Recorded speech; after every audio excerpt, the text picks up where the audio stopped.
How's it going, guys? DragonStar Production here, back with another What If video.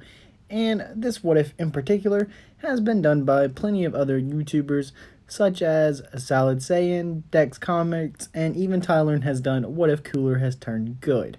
However, Cooler being my very first movie villain, I couldn't stay away from actually doing What If Cooler was canon.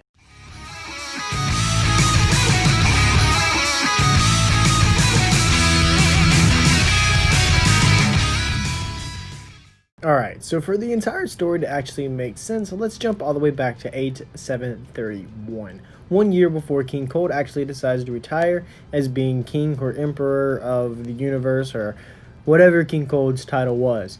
In fact, we skip straight to King Cold sitting in his throne as King Cold calls for his two children, Cooler and Frieza.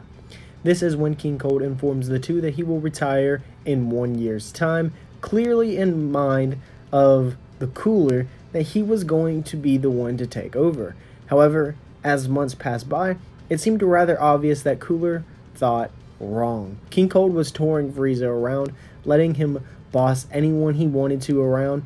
Cooler was more or less forgotten about, and Cooler couldn't stand to sit by and watch his crybaby little brother become a tyrant. And Cooler knew by attacking his brother Frieza, it wasn't going to be an option, because King Cold was more likely going to jump in and aid Frieza. So, with that being said, Cooler makes his plan to flee the Empire with his loyal soldiers and create an empire greater than his brothers, greater than his father's, greater than anybody in his family has ever had.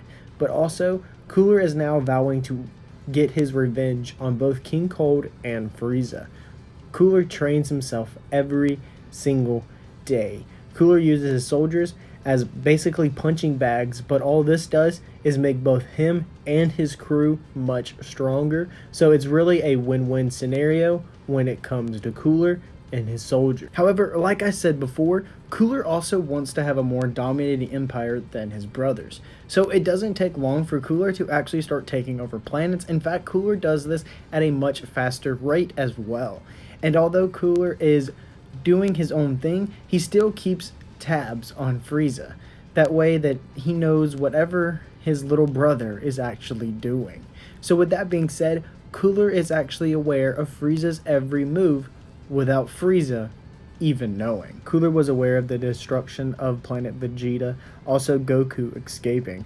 Cooler even knew about Frieza going to Namek, where he hears of the Dragon Balls. And Cooler doesn't really care about becoming immortal or anything like that, but Cooler does want to go to Namek just to make sure that his brother doesn't achieve his wish.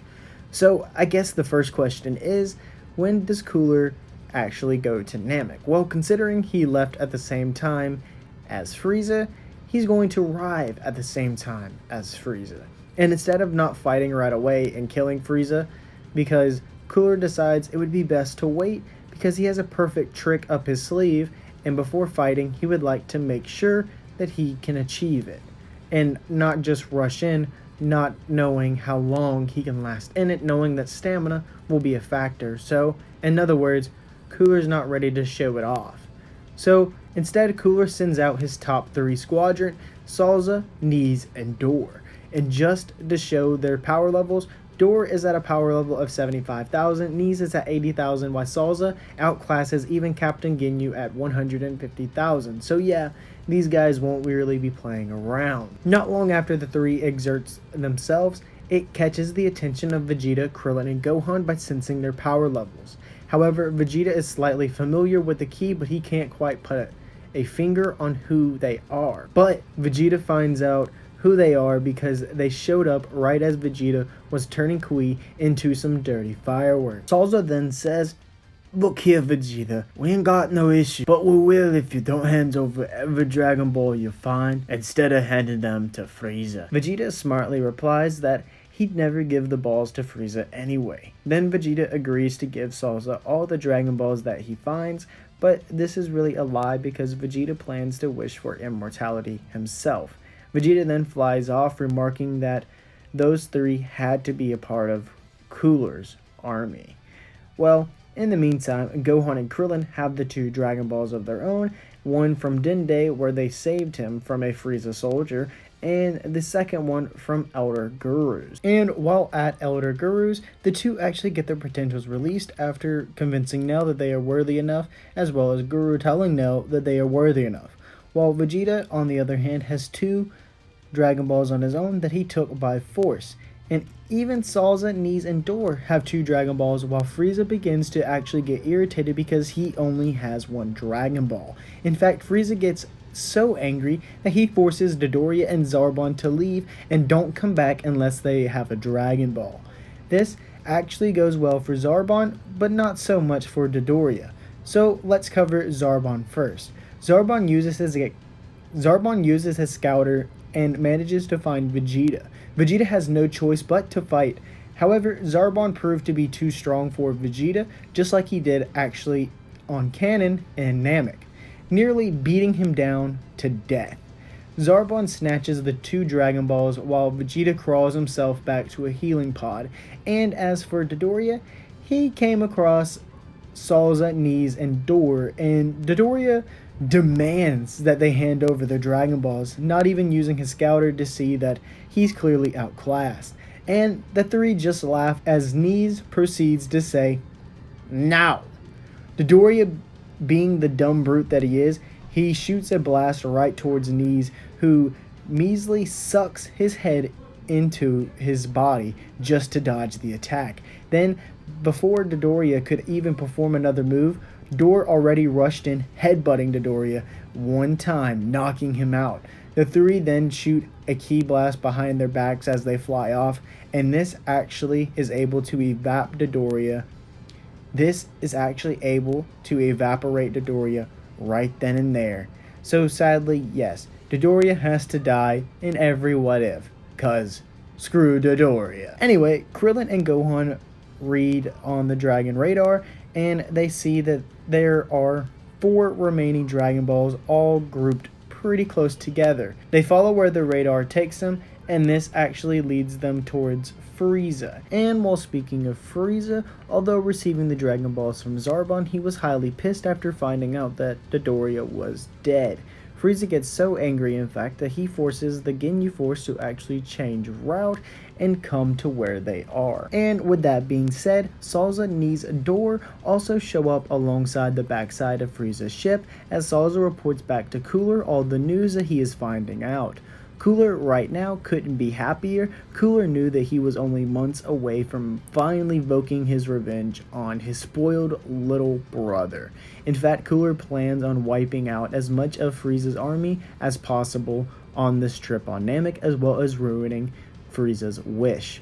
Cooler then tells the 3 to wait on the Ginyu Force, believing his soldiers actually need some exercise. Plus, without the Ginyu Force, Frieza cannot conquer the strong planets unless he does them himself, which he won't do considering that he is entirely too lazy, unlike Cooler. So we almost have a brief time of peace with nobody really trying to get any Dragon Balls, because Krillin and Gohan are scared. Goku he hasn't arrived yet. So that being said, we're going to skip to when the Ginyu Force arrives on the scene. And upon their arrival, the Ginyu Force was ambushed by the Cooler Squadron as Door, while rushing, shoots a ki blast, killing Goldo with just 1 shot, then locking arms with Raccoon.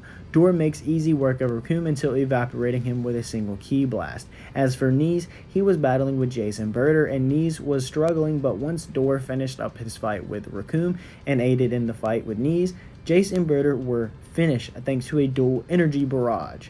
And for the leader of the Ginyu Force, Captain Ginyu, he was getting a smackdown handed to him by Salza. Salza even mocked Captain Ginyu during the fight. "Pose for this, Ginyu!" However, instead of talking about them now, let's talk about Goku now. Goku has finally showed up on the scene inside the gravity ship, and I will say that Goku seeing a battlefield but not seeing any of his friends such as Krillin and Gohan, he decides to sense where they are and goes towards them. He flies towards them immediately, and when Goku arrives, he talks with both Krillin and Gohan about what has happened.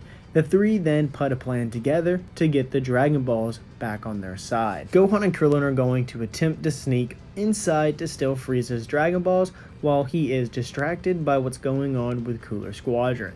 While Goku is going to be Goku and fight against Cooler Squadron for their Dragon Balls.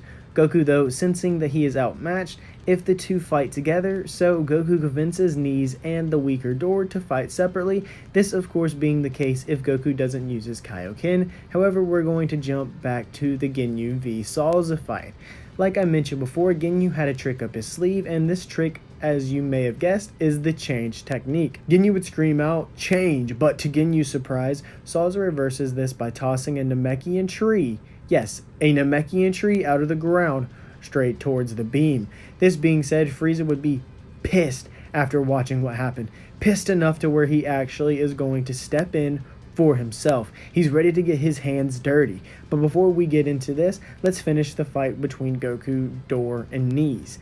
The fight actually goes pretty easily for Goku because he has such better techniques than the two altogether, such as the solar flare. Goku, though, ends up using the Kaioken after all, and this is because Knees decide to jump into the fight with Door.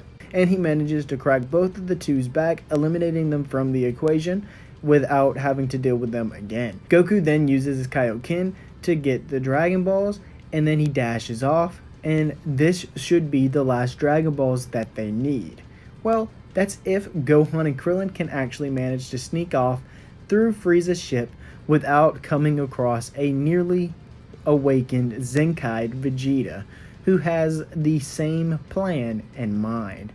And maybe with Frieza jumping into the fight, perhaps Cooler would jump down himself and get his revenge on Frieza once and for all.